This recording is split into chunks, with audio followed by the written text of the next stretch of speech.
Joanna Pierce returned to Brindle Hollow on a Wednesday afternoon, just as the first snow of December dusted the old rooftops like powdered sugar. The town hadn't changed much. The lights outside the fire station still blinked in pairs, green, red, though a few bulbs were clearly dimmer than others. The town's nativity scene stood proudly beside the hardware store, its chipped baby Jesus swaddled in fresh straw. Across the street, Maple Diner glowed with yellow warmth against the gray sky, its window fogged just enough to make the wreath inside look like a watercolor.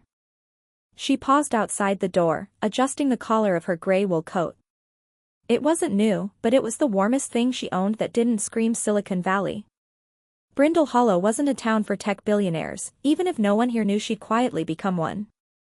Inside, the smell of coffee and maple syrup hit her before the bell above the door did. The same round tables with red leather booths, the same linoleum floor with that one loose towel near the register. A small chalkboard read, Senior Special, $5.99 pancakes and bacon. Near it, a faded photo of the town's founder still hung slightly crooked. Heads turned. Forks paused midair. One man, hunched in a booth near the back, leaned toward his wife and murmured behind a hand. Joanna kept her gaze steady as she walked in. Behind the counter, Mrs. Margot Sweeney blinked once, then offered a soft, knowing smile. "Well, I'll be," she said, drying her hands on a towel. "Look what the snow blew in." Joanna smiled gently. "Hi, Margot. You look older." Her eyes twinkled. "That's not a bad thing." "I feel older," Joanna said. Margot nodded toward a corner booth. "Sit. I'll bring you something hot." Joanna slid into the booth, her coat making a soft swoosh against the vinyl. From 2 tables over, a voice floated, just loud enough to carry. "He always comes home for Christmas." "Not like her." Margot brought over a mug and filled it with fresh coffee. "Ignore them," she said quietly. "They never left town, but they sure act like they own it." Joanna wrapped her hands around the mug, letting the warmth soak through. Outside the window, snowflakes floated past the glow of street lamps like dust in an old attic. "I heard you moved to California," Margot said, leaning on the table with familiarity only time can justify. Joanna said. "A while ago." "Doing all right?" "I'm doing okay." Margot studied her for a moment, then nodded. "That's more than most can say." Later that afternoon, Joanna stood outside her childhood home on Willowbrook Lane. The house looked lovely from the street, 2-story colonial, navy shutters, garlands wrapped around the porch rail. Lights blinked in the front windows, and a plastic reindeer leaned slightly to the left on the lawn. She hesitated before knocking. The door opened slowly, revealing her mother, Linda, wrapped in a thick cardigan, a dish towel slung over her shoulder. "Joanna," she said, blinking as if trying to place a name to a face. "Hi, Mom." Linda opened the door wider. "Well. This is unexpected." Joanna stepped inside, brushing snow off her coat. The warmth of the house wrapped around her, familiar and just a touch stifling. From the living room, George called out, "Who is it?" "Your daughter," Linda replied dryly. "Oh. Elliot?" "No," she said, already heading to the kitchen. George emerged a moment later, wearing reading glasses and holding a newspaper. His hair was whiter than Joanna remembered, his posture more slouched. He gave her a nod. "You're here." "I am." An awkward silence followed. They sat in the kitchen, the clock ticking louder than necessary. Linda poured tea without asking if Joanna wanted any. "You didn't send a card last year," she said, sliding the cup toward her. Joanna looked up. "Neither did Elliot." Linda's lips pressed together. George cleared his throat and stared at a water ring on the table. Conversation staggered from there, weather, old neighbors, the new church choir director. No mention of why she'd come. No questions about her life. No mention of Elliot's absence, though his stocking still hung on the mantel when she glanced in the living room. It was only when George stood to fetch a utility bill that a yellow slip fell from the stack. Joanna caught it with one glance. Final notice. Linda quickly tucked it beneath a recipe clipping. Joanna leaned forward slightly. Is everything okay with the house? It's nothing, Linda said too quickly. Just a delay with the mortgage company. Elliot's handling it. George nodded. He's just busy. He always comes through. Joanna didn't respond. As the sun slipped behind the hills, Joanna stood at the edge of the driveway, adjusting her gloves. The snow was coming down harder now, clinging to tree branches and coating mailboxes in soft layers. She reached for the latch on the old gate when something caught her eye. There, partially hidden behind the holiday wreath on the mailbox, was a small red sticker. Discreet. Official looking. As she left, she noticed a discreet red sticker on the side mailbox, foreclosure notice, partially covered by a holiday wreath. No one had heard from Elliot Pierce in over 2 months, but his parents still saved him a seat at the Christmas table. The chair stood at its usual place, third from the end, near the window where the morning light always streamed in. Linda had dusted it carefully that morning, smoothing the cushion like someone preparing for a guest of honor. On the mantel above the fireplace, a framed family photo leaned slightly to the right. Elliot stood tall in the center, one arm draped around George's shoulder. Joanna was there too, but her figure was slightly blurred, captured mid-blink, half a step too far to the side. At her rented cottage by the lake, Joanna pulled a knit scarf tighter around her neck. The window beside her fogged from the steam of her coffee. She set the mug down, pulled on her gloves, and zipped her coat. The cold outside was sharp, but the questions in her chest felt sharper. She walked into town beneath a gray sky. The fire station nativity scene still stood proudly, even though one wise man had toppled in last night's wind. A group of children in red scarves sang "Deck the Halls" outside the church steps, their voices soft and hopeful. Joanna paused to listen, then moved on before anyone could recognize her. At the Brindle Hollow Municipal Building, she climbed the narrow steps to the tax records office. Inside, the air was dry and smelled faintly of old envelopes. A clerk pointed her to a terminal in the corner. Joanna logged in with credentials Frankie had arranged weeks ago. It didn't take long. 3/4 of unpaid property taxes. A second mortgage opened 8 months ago. Transfer records showed 2 large withdrawals, $300,000 and $475,000, funneled into API Asset Growth LLC, a firm Joanna immediately recognized as one of several short-lived crypto ventures with zero regulatory backing. Her breath caught. Not from shock, but from confirmation. Elliot had gambled everything. At the bottom of the screen was a bright red line, foreclosure auction scheduled, December 28th. She exited the building slowly, her boots crunching against gravel and ice. Her phone buzzed. Frankie's name lit up the screen. How bad? His voice asked, no greeting needed. They're weeks from losing the house. Frankie exhaled. Do they know? No, Joanna said, her voice flat. They still think Elliot's in control. The call ended. She stood still for a moment, watching her breath cloud in the cold, then turned toward Willowbrook Lane. Her parents' home looked festive from the outside, garlands twisted with gold ribbon, fake snow sprayed on the windows. Joanna knocked lightly. Linda opened the door. You again, her mother said, not unkindly, but not warm either. I need to talk to you. They sat at the kitchen table again, this time without tea. Joanna opened a manila envelope and slid the printouts across. These are your tax records. And this, as she pointed, this is the auction notice. Linda scanned the paper, blinked. This can't be right. Elliot said. Elliot isn't here, Joanna said gently. And you've lost everything. The silence swelled. We don't need your pity, Linda said finally, pushing the papers back.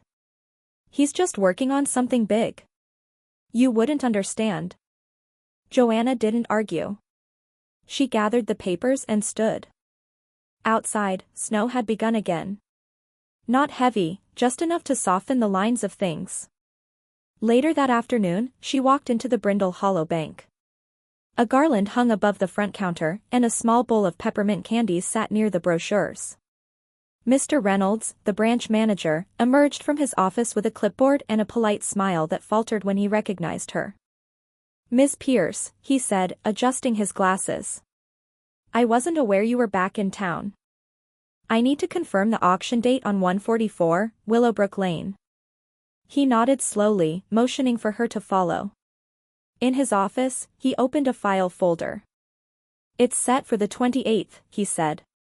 "Unless the debt is settled in full before then, we'll have to proceed." "Any interest from buyers?" "Real estate groups," he said, hesitant. "Developers. Out-of-towners." Joanna stared at the folder for a moment. "Thank you," she said, then left. The cold had deepened by the time she returned to her car. Across the street, the diner windows glowed yellow, and someone inside played an old country carol on the jukebox. Joanna sat behind the wheel for a moment, staring at the dashboard. She picked up her phone. "Frankie," she said when he answered, "start setting up a holding company. I'll handle this anonymously." On the morning of the auction, Brindle Hollow looked picture-perfect, while one family quietly braced for ruin. The snow had fallen clean and slow overnight, blanketing rooftops, trimming every porch railing and fence post in sugar-white silence. Shop windows glowed warm behind frosted glass, their wreaths carefully tied with plaid ribbons. Along Main Street, the bell tower struck 9 as townsfolk moved about in heavy coats and soft voices. Christmas was 4 days away, and even the bitterest faces wore a veneer of cheer. Inside the county courthouse, the old heating vents hissed sporadically. Wooden benches creaked under the weight of bodies bundled in wool and padded jackets. Holiday music played faintly from a dusty speaker mounted high on the wall, its tune slightly warped by age. "Oh Come All Ye Faithful" hummed in the background, reverent and oddly out of place. Joanna sat in the back row, unrecognizable in a thick navy scarf wrapped high across her jaw. Her hair was pulled tightly under a knit cap, and she wore no makeup. From a distance, she could have been anyone. She preferred it that way. Up front, her parents sat side by side. Linda clutched her purse in both hands, her knuckles pale. George leaned forward, elbows on knees, eyes fixed on the floor. A folded piece of paper peeked from the edge of Linda's bag, the printout of Elliot's last email. "He said he might wire something this morning," she had told George that morning, her voice hopeful. But the phone in her coat pocket remained silent. To their right, 2 men in sleek coats whispered to each other, their breath curling visibly in the cool air. Developers, no doubt. Joanna had overheard them earlier in the hallway. "Perfect teardown opportunity," one said. 3 condos, easy. Need a good bid, though. Locals will complain if it goes cheap. The auctioneer cleared his throat from the front. A woman beside him flipped through a stack of property files. "Next up," he said, his voice deep but oddly festive, 144, Willowbrook Lane. Joanna inhaled slowly. Her fingers tightened around the bidding number resting on her lap, 212. "The opening bid," the auctioneer continued, "is $850,000. A man in a camel-colored coat raised his number. $850, the assistant called. Another number lifted immediately after. $875, she said. The bidding rolled forward, casual at first. Linda leaned over to George, her lips moving in whisper. Joanna couldn't hear, but she saw her mother's eyes flick to the courtroom entrance every few seconds. Waiting. The number climbed. 900. 950. George sat upright now, jaw tight. 1.1 million, a new bidder called out. He was younger, wearing dark-rimmed glasses and a knowing grin. Joanna lifted her number. 1.2, she said quietly. The auctioneer's head turned. We have 1.2 from Hollow Ventures LLC. Murmurs stirred behind her. The man in glasses smiled. 1.3. Joanna raised her hand again. 1.5. The room quieted. Even the warped Christmas music seemed to soften. The auctioneer looked to the assistant. She nodded. Any further bids? He asked, glancing around the room. The other bidders hesitated. Joanna watched Linda's hand twitch near her phone. 1.5 going once. No movement. Going twice. Linda's hand gripped George's sleeve. Sold, the auctioneer said. The gavel hit the podium. To Hollow Ventures LLC. The bench creaked beneath Joanna as she exhaled. No one looked at her. No one knew. She gathered her coat and stood quietly, heart beating harder than she let show. At the front of the room, Linda sat frozen. George stared straight ahead. Joanna stepped toward the rear exit. Her boots made no sound on the worn courthouse carpet. She pushed open the side door and stepped into the cold. Her breath fogged the glass briefly as it shut behind her, then disappeared. Across the street, under the awning of the county clerk's office, Margot stood, bundled in a faded green coat. A paper cup of coffee steamed in her hands. She didn't wave, didn't speak. But she saw. Joanna exits through the back quietly. Margot sees her. Their eyes meet, but no words are spoken. It was Christmas Eve, and Brindle Hollow glowed with warmth, except inside the Pierce house, where the silence grew colder than the snow. Down Willowbrook Lane, porch lights shimmered through icicles. Neighbors gathered around small bonfires in driveways, sharing thermoses of cider and stories that had grown kinder with time. The scent of peppermint floated through the air, weaving with wood smoke and pine.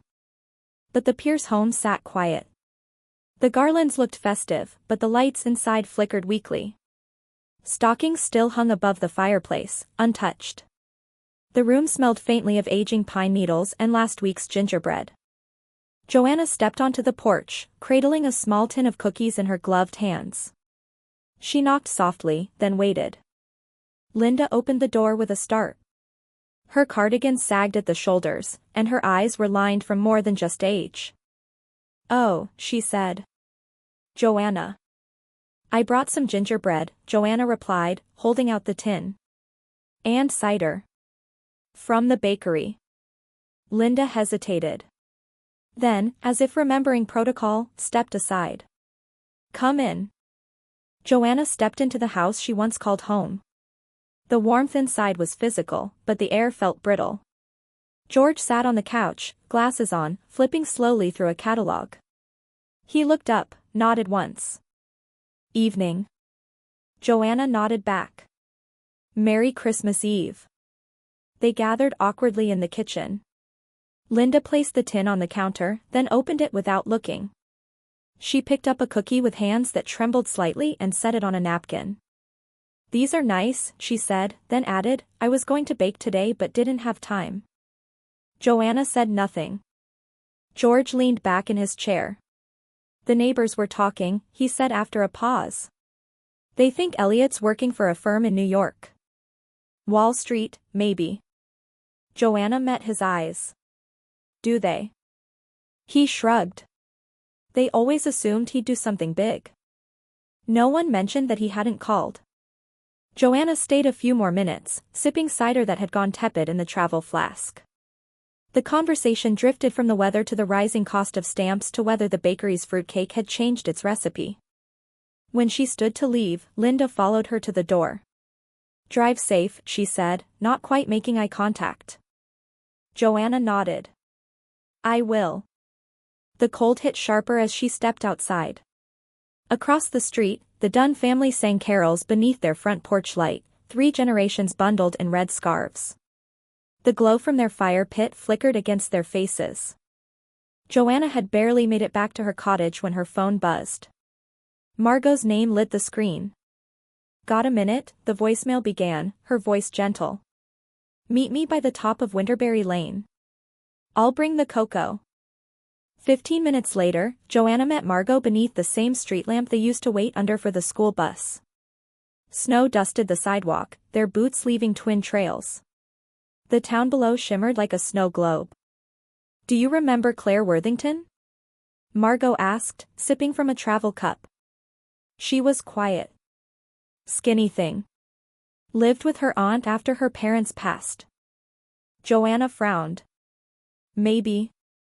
One Christmas Eve," Margot said, "at the church pageant, you saw her sitting outside, cold. You took off your scarf and gave it to her. No fuss. Just did it. You couldn't have been more than 10. Joanna blinked. I don't remember that. I do, Margot said. And so did Claire. She told me, years later, it was the first time she felt noticed. Joanna looked down at the snow. Margot placed a hand on her arm. Some kindnesses stick, dear. Whether we mean them to or not. Back at the Pierce house, George stood in the laundry room with the power bill in his hands. Another late notice. He folded it twice, tucked it into the back of the drawer, and said nothing when he passed Linda in the hallway. That night, as Joanna changed into flannel pajamas and plugged in the tiny ceramic tree that served as her only decoration, her phone buzzed. A voicemail. She tapped play. Your kindness is louder than you think, dear. On Christmas Eve night, while others lit candles and told stories, Joanna printed the final lease agreement. The printer hummed steadily in the corner of the cottage, each page sliding out crisp and warm, the ink still drying. The fire crackled low in the hearth, casting soft gold across the floorboards. Outside the frosted windows, snow fell in steady ribbons, coating the lakeside in hush. Joanna sat at the desk in her flannel robe, a single mug of chamomile tea cooling beside her. She reread the document line by line, her eyes pausing at the clause she'd added herself. No party named Elliot Pierce shall have any legal or advisory role in the financial decision-making of the occupants. It was written in the gentlest legal language possible, but it was firm. She signed the final page with deliberate care, Joanna Pierce. Then she took a blank card from the drawer and wrote, in her neatest handwriting, Merry Christmas. For the home you raised us in. She slid the lease and the card into a cream-colored envelope and sealed it shut. The wax from the candle beside her flickered as she leaned back. Margot's voice came to her then, soft and certain, kindness doesn't need credit. Across town, the Pierce home sat darker than usual. The tree in the corner blinked lazily, one string of lights flickering inconsistently. Linda sat at the kitchen table, staring at a cup of tea that had long gone cold. George shuffled in from the hallway and set a stack of unopened envelopes on the table. Without a word, Linda reached for her phone, checked it, and frowned. She tapped into her email again. Nothing. Then, just as she began to push the phone aside, the screen lit up. From Elliot. Subject, Merry Christmas. Body, can't make it. In Dubai. Hope all's well. No greeting. No sign-off. No apology. Just absence in digital form. Her hand trembled as she placed the phone down. The ceramic teacup she'd been holding slipped from her fingers and hit the floor, shattering. She didn't react to the sound. Just looked at George, her eyes wide and vacant. He bent down to clean up the pieces without saying anything. The next morning's mail came late, hand-delivered by the town's holiday carrier, a high schooler in a reindeer hat. Linda opened the door in her robe and slippers. The envelope sat among a few catalogs and a folded newspaper. She carried it inside, turning it over in her hand. There was no return address, just their names typed neatly on the front. At the kitchen table, George looked up from the paper. She sat down across from him, slid a butter knife beneath the flap, and pulled out the contents. She read silently. Then again, more slowly. The words didn't change. Lease agreement. Term, lifetime residence. Rent, $100 per month. Property management, Hollow Ventures LLC. Signatory, Joanna Pierce. She blinked. George furrowed his brow. What is it? She passed him the document without speaking. He squinted at the page, then sat back in his chair. She bought the house? Linda simply nods, tears in her eyes. Christmas morning arrived with quiet snowfall and the kind of stillness that carries answers. The town of Brindle Hollow seemed to breathe slower, as if the snow had calmed even the clocks. Light from the church's stained-glass windows spilled in colored shapes over the white sidewalks, and the diner's bell rang gently each time a neighbor stepped in for half-day coffee and pie. Inside, laughter was soft, knowing. Not loud. The kind saved for memories. At the Pierce house, Linda moved about the living room with a deliberate quiet. She paused in front of the mantel, holding a wooden picture frame with both hands. Inside was a photo from nearly 30 years ago, Joanna in a navy coat and Elliot beside her, cheeks full of childhood. For the first time, she placed it in the center. Not tilted to favor Elliot. Just balanced. George was already dressed, the good sweater she hadn't seen in a while pulled carefully over his collared shirt. He said little, but he moved with a thoughtfulness she hadn't noticed in weeks. Later that morning, after breakfast, 2 eggs, no toast, he stepped outside and walked 3 blocks to Margot's porch. Snowflakes danced around him, clinging to the sleeves of his coat. He placed a small wrapped package beside the door, then turned without knocking. Inside the box, a photo. Joanna, age 10, pushing a snow shovel nearly her size across the sidewalk in front of Margot's house. She was laughing, the kind of laugh that made you forget cold feet. Margot found the box after lunch, tucked just beside the welcome mat. She opened it slowly, eyes already damp from the cold. Beneath the photo was a folded piece of paper. Joanna's handwriting, familiar and spare, "Thank you for seeing me when others didn't." At the train station just past 2, the platform was quiet but for the occasional shuffle of boots and the hiss of coffee cups being lifted to lips. Joanna stood near the edge, suitcase by her side, coat buttoned to the top. Frankie appeared a few minutes before boarding. "I wasn't sure you'd really go," he said. Joanna smiled. "I didn't come to stay." "You sure they'll be all right?" She didn't answer immediately. The train rolled into the station, its windows fogged, its lights soft through the snow. "They'll be all right," she said, stepping forward. "That's enough." Back at the Pierce house, the fire burned low. Linda sat on the edge of the couch, the lease Joanna had sent now resting gently inside the bottom drawer of the family desk, beside the Bible she used only on Sundays. George had placed it there earlier, his hands firm but respectful. Neither of them spoke of Joanna's name on the signature anymore. But neither looked away from it either. As dusk fell, wreaths along Main Street began to glow.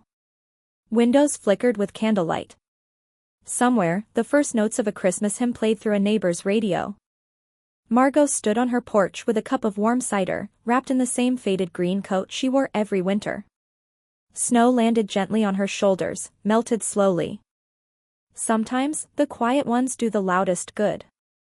On that quiet Christmas morning, while wreaths glowed and carols drifted through Brindle Hollow, the Pierce family found peace not through grand gestures, but through a name written gently on a page. Sometimes, the kindest acts are the ones never claimed, and the people we misjudge are the ones holding us up from behind the scenes. Kindness doesn't always come dressed in applause, it often arrives wrapped in quiet resolve. Like the soft snowfall outside a window, a silent good deed can blanket even the coldest hearts. And if this story stirred something in you, perhaps take a moment today to thank the quiet ones around you, the ones who simply care, without needing to be seen.